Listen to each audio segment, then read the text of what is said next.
So I'm going to go ahead and close this thing out just like Friday closes out the week. It's Friday from 1995. This is by far one of my favorite comedies, and it's so good you can watch it on any day of the week. You know what I'm saying? And what I love about it is it front lines the crazy things that can happen on any given day in any given neighborhood. You know what I'm saying? And we pretty much we follow Craig, who is home on a Friday. He should have been at work, but coincidentally enough, he got fired the day before, which was his day off, because they said he was stealing boxes. So we follow him, you know, and his homeboy Smokey, who just kind of stops by, you know, wants to shoot the shit and smoke some weed.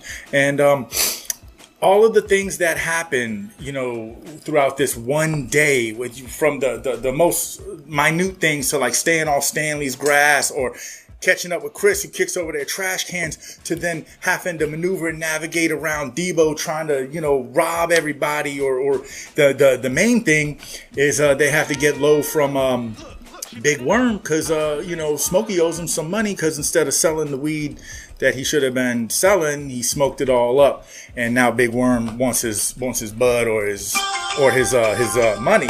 So, thanks. I just must have hit the ESPN top 10.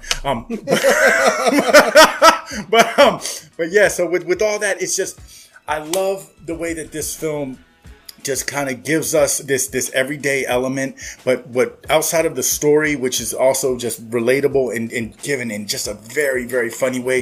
It is a stellar cast from top to bottom. I mean, you got Ice Cube, who also wrote this film. This was his third time writing a film. The other two, they just kind of went to the wayside. So this was the first one that was kind of given to the masses. You got Chris Tucker as Smokey, John Witherspoon, Faison Love, Nia Long, Regina King. I mean, Bernie Mac makes a guest appearance, and because of this ensemble of characters and the way that they are delivered and given to us, that's what makes this film so memorable. I mean, I don't know pretty much anybody who hasn't seen this movie. And, you know, one thing to me, what makes a comedy great is when you can watch it multiple times and it never loses its funny. And this is one of those ones for me. I could put it on at any given time and it is just as funny to me on that viewing as it was my first viewing. You know what I mean? Like, what more can you ask for? Yeah, it's iconic. I think the characters definitely are great. They make this thing, man. It really does feel like a day or afternoon in the neighborhood. You know what I'm saying? And I think that's cool. You know, like you said, it has these elements of it that are highly relatable, man. Even the characters themselves. Mm-hmm. And it still holds up, man. It's a really good time. Iconic.